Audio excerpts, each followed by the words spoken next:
What's up, Moto Buddies? Mike here from Taco We have a 25 500 Exc-F. This is really the pinnacle of dual sport motorcycles. This one is been set up for a rider who's going to be, like a lot of these bikes, cross-platforming it. He's got some stuff on here that lends itself to single track. It's going to be a BDR bike at some point, and so he's got a windscreen and enhanced GPS mounting capabilities. This bike is really, again, we talk about this often, a bike for any and all uses, a cross-platform machine, the lightest possible, most powerful bike that you can just go out and rip a trail, rip a single track, do some wide open, double track on, do some long distance enduro riding. He's got a large fuel tank, extra capacity. He's got a nice comfortable seat, good lighting, some wind protection. So like I said, this is a bike that can do everything and can do it really, really well. To give you an overview of how this bike's been set up, let's start at the front tire. This is the Motaz Tractionator. It's a 90-100, so that's kind of the fatty size. And that has fabulous corner grip, really good stability. It'll work good in a straight line. It'll work good in any type of terrain. It's got good self-cleaning characteristics, so it won't pack mud. And it's not going to be super loud and buzzy on pavement.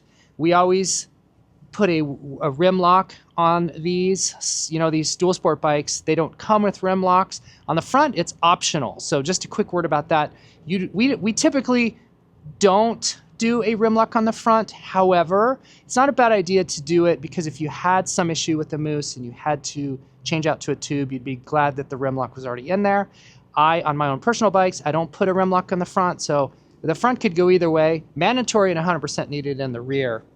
We balance out the wheels, and so you see the rim weights on the other side there. And then that's inside of that is moose balls.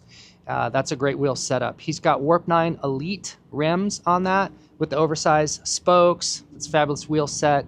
And then it has that really nice cross-drilled and vented rotor, and that's the standard size. It's not the oversized. It's not the 320 millimeter oversized. So that looks really good. TM Design Works on those lower fork guards for really good rock bashing protection. And then the STR, which is really in our view, one of the best, if not the best, skid plate products out there. And then on the back of the forks, we have the Cherubies. That's the X-Mud product. And you'll see there's a zipper on there. That zipper allows you to remove those, clean underneath. You can also wash them if they get dirty, muddy, and they just do such a great job of eliminating fork seal issues. Fork seal problems are kind of a thing of the past on our bikes since we've started using those. And then a little higher up, you'll see we've got the Dingo. These are really strong. So these offer really good protection from crash dings. The fork shrinks are primarily for aesthetic reasons. They will prevent some rock shrapnel dings from the guy in front of you throwing rock shrapnel back at you. But this is for hard enduro, and those are going to prevent dents on your forks. Up here, you'll see that we've got these brackets that hold the brake cable and then the speedo wire, and this allows for rigid mounting so that as the forks go up and down, this doesn't move, and all of the flexing happens down here low, just like a rally bike. Dakar just has wrapped up this week, and if you watch those bikes, you'll see they all have a loop down here at the bottom, and that just swings out into space. It does a fine job, no issues. We've done that for years. Rally bikes have done that forever, and that's our own little setup and configuration to keep your dash uncluttered. And the big thing going on with the dash here is this rally tower. So this is the Taco Mini Tower. This thing is as light and compact as you can get. It mounts to the bars. There are 2 mounting spots, anchor points on the top and the bottom, and then you have lots of room here. You can see we've got the key, the turn signal indicator. He's got his Garmin. This is the the Zumo right here. And then you can also do an amps pattern, like a ram ball mount here, and then put a phone in profile up here in this space. And then over here is a USB charger, and it has a voltmeter, and it does a C and then a standard USB. You've got lots of space here and on the sides to mount other switches and lights if you wanted to.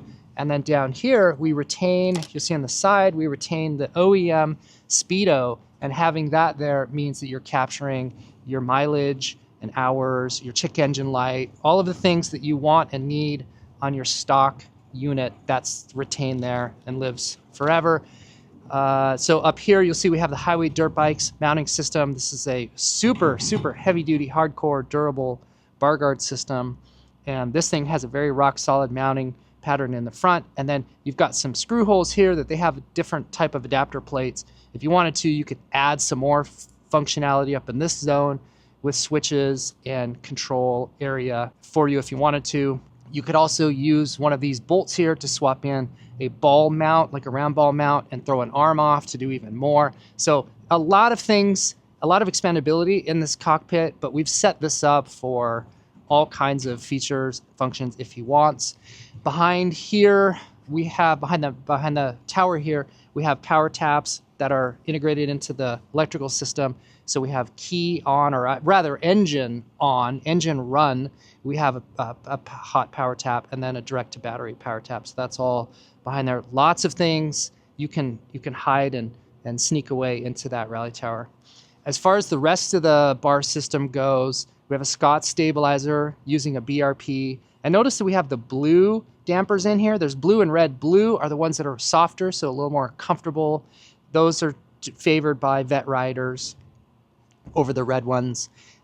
You see that we've got this bracket here that manages the cables.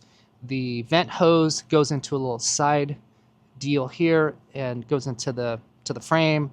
STR on these fork bleeders.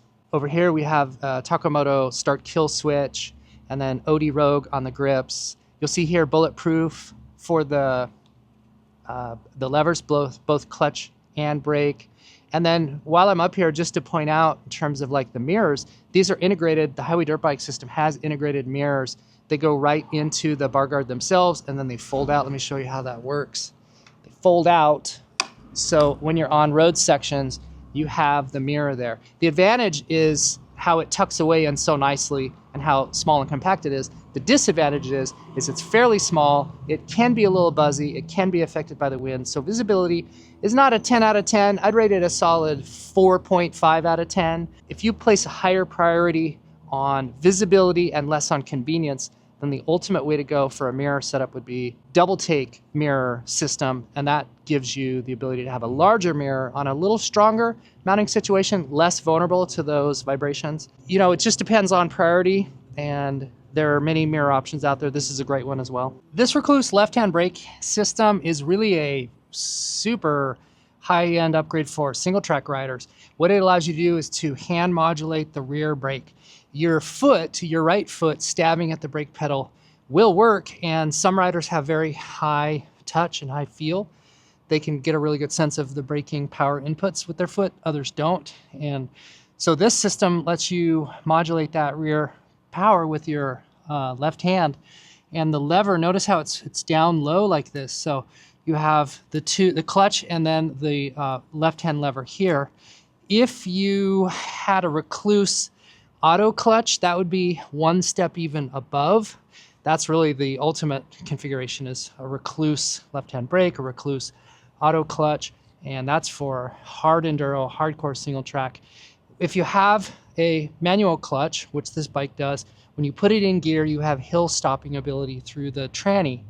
If you have the auto clutch, you lose that, and so what some riders will do is they'll carry a little Velcro strap, and then you could just throw a Velcro strap. So let's say you were in a downhill situation, uphill, whatever, and you needed to have your bike be in a stationary position. You didn't have access to a rock or something to throw under the wheel. You needed the bike to hold its own weight. You could throw a little Velcro strap here on the left-hand brake, or even over on the right-hand side handbrake to stop your bike. And this integrates. So what happens is the hydraulic pressure comes into the top. There's a new cap that goes on the brake reservoir here, the master cylinder. This banjo connector here, you see there's a hose that goes all the way up there to that system. And so that's how it's controlled here through the stock master cylinder. On the radiator guards, we have the Emperor. These are really the king of radiator guards. It's a single piece configuration. It's got 6 mounting points, and it has a full bottom coverage area, full side area, and then it protects the radiator hose as it comes out of the bottom of the radiator. No other guards do what this can do. This is really the ultimate setup. Some of the features of this tower, and really my favorite part about this whole thing is how the windscreen just pops away. Super easy. If you take a digger, if you go over the bars, if you do a scorpion dive and you come off and you hit this with your body, with your chest, with your chin, this shield will just pop away very, very easily, and it's not going to damage you, and it's not going to break this. I've, in Baja, numerous times have done some aggressive single track and hardcore rock scrambling with my setup, and the screen has popped off multiple times. Haven't had any scratches, haven't had any issues, nothing breaks. And this whole tower setup is super light. This is all polycarbonate. It weighs just the raw unit without any lighting, I think it only weighs about 2.5, 3 pounds. And then you add lighting in your accessories, and the whole thing all in is probably about 7 pounds.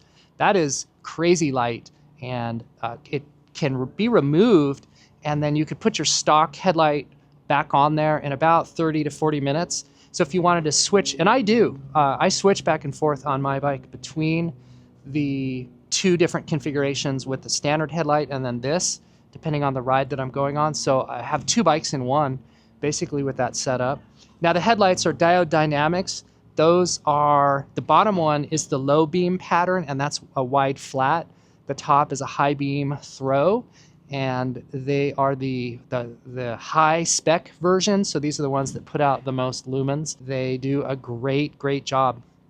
We have that configured for off mode as well. So if you needed to conserve battery, or if you needed to be a little discreet in a particular situation, you can turn that off.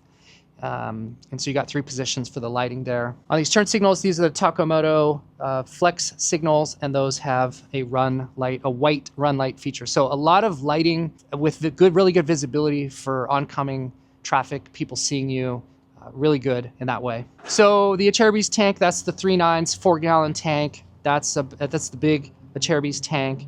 And then down here on the exhaust, you see the P3 heat shield, carbon fiber, keeps your pants from getting melted if you ever fall over, or if you have out of boot pants that flop around, they're not going to melt onto that pipe. Tacobout oil filler cap, and then on the brake lever down there, that is a Bulletproof Designs. That is a little, I think the foot, so the pad is a little bigger, but I think the dimensions and the length and the offset is the same as stock, but that's a nice, generous foot pad there with some good spikes on it. Those foot pegs are the Pro Moto billet. Those are the Evo Air Extends. Those have that foot, the little cleat in the back that sticks down and out, and that's just like an Achilles heel saver. That is a really nice feature to have if you're doing some long distance rides, BDR type stuff. If you hit a G out and you're not in a good position and you hyperextend your ankle, your ride is over, and that could save a trip. So those are a really nice safety feature. The clutch is stock on this bike, and then notice that we use a molecule skid plate that has a great strength to weight ratio. That's kind of the magic formula, is how much does it weigh versus how much does it protect. And we favor a polycarbonate UHMW plate over aluminum. They are less rattly, they slide better over obstacles. There's some advantages to having a UHMW plate over any other type of material. So looking down into that cavity there at the exhaust pipe, you'll see that we've covered that with some heat shielding material, and we do that to keep all that heat loading from radiating into the shock, which extends the shock oil, prevents fade, and extends your service life of the shock. And then there's an X-Trig adjuster. This bike is going to get some Moscow bags on it, and when it does, it's going to lower the sag, and so the rider can readjust his sag with an 8mm wrench. Just turn that little nut in there, bring the back end up, and then when he dumps the bags, he can change it back down.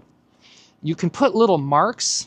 There's a rod on the top of that X-Trig, and you could put marks, predetermined marks on that, so you have visual indication of where your various settings are, and it allows you to make those changes without having to so you set your sag at home to your different ride modes, and then you set your marks on that post there. And then when you're out in the field, you just align to your different marks on that post based on how your configuration is. Really, really great setup. And all the suspension on this bike has been reconfigured, readjusted, valved, springed with our Tacobout in-house suspension program. And then looking at the swing arm on this bike, you'll see there is a cover, a protective cover that goes over the swing arm. The 24 generation bikes, it becomes really important to have this because of how thin the side material is. They've shaved some weight on that, and the benefit is less unsprung mass. The disadvantage is it's so thin. There are documented cases, I've seen the pictures of these, of riders who in hard enduro situations in rock bashing will pop a hole in the side of that, and that's a big deal. So this will prevent that. Back here on the swing, or on the disc guard rather, we have the STR, and that is a fiber shield or a fiber guard, and then it has a UHMW replaceable and rebuildable front leading edge, and it's got the caliper bracket integrated into that. And that rear wheel, that's the Warp 9 Elite, and it has that same cross-drilled vented front rotor, same type of rotor as on the front, and that Elite series rim is their most durable and dent resistant of all their offerings. That's a Motaz Tractionator rear tire. That's the 130 size. That's a nice beefy tire. I prefer that tire size when I go down to Baja, just for the rock. You know, it soaks up the rocks. It has a lot of beef in there, a lot of meat to it, and so it does a great job. Super good traction. Great for hill climbs, rocky ledges, rock scrambles, stuff like that. It's a fabulous all-around tire, and that's a really good setup with the moose balls in there. And also a Warp 9 titanium rim lock with the counterbalance wheel weights as well. That's a Dirt Tricks Ironman rear sprocket in black finish, and the stock gearing is retained. You'll see that we have a bulletproof designs. That is a protection guard for the chain guard there. It just prevents any rocks from getting in there, denting it and breaking anything. Next, you'll see we have this Heimdall. Dave makes this really clever little kicker foot here. This is so that your foot, when you're trying to get your kickstand, you've got a little bit of extra access there to get a muddy motorcycle boot onto that and swing the stand down. This is not a common thing, but highly usable. These are steg pegs. You can get different pucks here. And basically what happens is as your foot sits here and your back of your boot is here, as you accelerate, you have a tendency to move back on the bike. But if you have these little guys, then your boot will catch right here, and it's a fatigue reducer. This is something that an Australian guy had come up with, and they do a lot of wide open desert racing down there, many long distance events. And so for rally riders, vet riders, Baja 1000 guys, people who are doing long distance rides on very powerful bikes that have very aggressive and strong acceleration, a set of steg pegs is a fatigue reducer. So the combination of the foot pegs themselves, the steg pegs, and some of the other things, the wide seat, you can see that all of these components work together to make this bike a very, very stable and fatigue reducing platform for long days in the saddle. Notice here that we've got the horn mounted just over the engine case, and that's to keep it out of the airflow of the radiator guards, and then to just make sure that it's not going to be, in a vulnerable situation. The little SAE plug right here, this is the battery tender. This goes onto our Tacomoto auxiliary wiring harness that also gives us a chassis ground. It gives us that power tap features that we talked about behind the tower. That's where this all integrates into. And then over here, we've got a Golan fuel filter. That's a 10 micron filter with a very, very large capacity that replaces the stock inline cone filter. Dirt Tricks dome washer. This is a tool steel rather than just a mild steel. This has better preload that holds the O-ring, the oil O-ring, and prevents oil leaks from the countershaft sprocket. And then notice how we've got the markings here primarily on the sprocket itself and then the bolt, and so that's the orientation in terms of the clocking for doing a quick visual check to make sure the bolt hasn't loosened up. And then one other thing to point out, we have to remove the rubber. You see these little holes. The stock sprocket, which that is the stock sprocket, that had a rubber sound dampening little ring on there, and then to put on that Dirt Tricks, the Dirt Tricks is bigger than the OEM washer was, and so you have to remove that rubber. Just a little detail to point out as we're looking at that. And then going down from there, we have the bulletproof.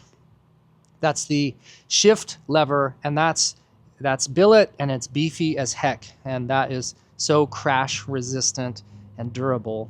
And then moving up to the left, you see that there's the Tacobout oil filter. That's our static magnetic filter, and that with combined. So we get asked often, what kind of oil change intervals are we doing on our bikes? We're doing 50, 60 hours, 70, you can stretch it. And all of this is designed so that you can go on a BDR ride and do a 7 or an 8-day ride and put in your 60, 70, 80 hours on an oil change, on one oil service, and you can get away with that. We do testing, we do rigorous testing, and some of the things that we do to get that kind of service life are, we have this oil filter. We are very careful with our air filter. We use the twin air filter with a PC Racing filter gasket. We use a twin air oil filter cage, or the air filter cage, so that the sealing is absolutely optimized. And we use a PC Racing filter skin over the top of all of that. And then we run a very high spec oil, a PAO, like Group 5 ester-based oil. We like Maxima Pro Plus 4 or Modal 7100. Either one of those are ultra high spec oils. And we then don't over rev the bike, we don't abuse the clutch, and then we don't ride in dirty air. And if you kind of combine all of that together, you're going to get 50, 60, 70 hour oil change without any issues. So that all has to work together as a thought through system. So looking at the seat, this is the XL version. This is as wide as you're going to get. This would be ideal for somebody who's going to be sitting in long sections. The comfort is wider than stock, but it's I think it's like 2 inches on each side narrower. Now, you know, the stock seat is this narrow. So this sort of gives you an idea of how narrow the stock seat is. If you're going to do the standard comfort, it's somewhere around here. And then the XL is all the way out here. Fantastic seat. Under the seat, we've got some significant upgrades. For the battery, this is the anti-gravity 8-cell. This is truly the king of batteries. There's no bigger battery that you can fit into this bike. It's a 63 watt hour, 240 cold cranking amps, and it's 11 amp hours. To get it to fit though, you have to do a little trimming to this side bracket. We have a video that talks about that. It's about a 15-minute mod. No big deal, but that really is the biggest, baddest battery that you can fit into any of these dirt bikes. We've got the Get ECU system on here. This ECU allows us to have dual maps. One is race mode, and then the second one is single track. And all that's managed here on the LED map switch. And this gives us map 1, map 2. We have quick shift and then traction control. We can manage 10 modes of traction control overlaid onto either one of the maps. You can turn both of those functions off. And then it also has a launch control feature for those track guys. And the last thing it does is it has over temp warning. So if you cook your coolant, then the thing will just blink at you red as an emergency kill your motor signal. That Get ECU system is really the highest spec and highest performing setup out there. And that ECU is paired to the stock muffler with a Pro Motor Billet end cap and the ultra silent insert. That's a top choice of ours in terms of the use case for this bike. That has a cone resonator deep inside of that muffler, and that promotes a quiet bike. It gives really, really smooth, predictable, and strong bottom end. And that quiet insert tones it all down and provides even more bottom end. There's some products out there that go on the head, the cylinder head, that is a bit of a reducer. So it's a collar that you would install as the exhaust manifold coming off the head. And that reducer can be placed there, or it can be placed back here on the muffler. It's our choice to do it at the muffler rather on the cylinder head, because at the muffler you get to do a couple of things in one. You not only get that reducer by having the ultrasilent insert does effectively the same job, but then you get a quiet muffler. So you're kind of getting a 2-for-1 rather than a 1-for-1. That's our preference to set it up that way. Back here on the tail end, we have the Enduro plate. That's a flexible magnetic plate holder. So if you hit the ground, it moves around and then it reattaches magnetically. And the light there is the Tidy Tail all-in-one. That's 3-in-1. It's turn, run, and brake in a single light unit. And that probably is a wrap on this bike. Just a very, very well-spec'd bike. This rider clearly knew what he was doing. He asked for all the right things. And when we set up these bikes, we work with you. We listen very carefully to how you use it, what you do with it, how you want to set it up. You can reach out to us. We can connect you with RTW Paul, who's our primary guy, to make that phone call and to do these setups. This bike, as all of our bikes, are set up on the dyno. We do the break-in procedure on the dyno, and then we change the oil. So when you come and pick it up, it's already been broken in. We have dyno performance numbers, before and after graphs for you. The machine has its first oil change done. And we even set these spikes up often where a rider will fly to Las Vegas. We can do final checkouts with him, do like lever positions, just get everything, the sag suspension, all dialed in, all set up, and then even load some maps onto a GPS and send you on your way. We've had riders go and do BDRs and head out of Las Vegas right here and go do some off-road riding. Or another wildcard option is we go to all the Moscow Moto Dusty Lizard events, and we have set up bikes and then delivered them and done turnovers at those Moscow Moto ride events. So we have lots of ways that we can work with you to get a bike, to get it to Las Vegas, to spec it out, build it, and then get it into your hands so you can get out on the trails. So we like to work with any rider from anywhere in the world with any type of configuration. We can make it happen. If you have any questions about this bike, you want to do a build or anything else for that matter, reach out in all the normal ways. Like, subscribe, go out, get some adventure.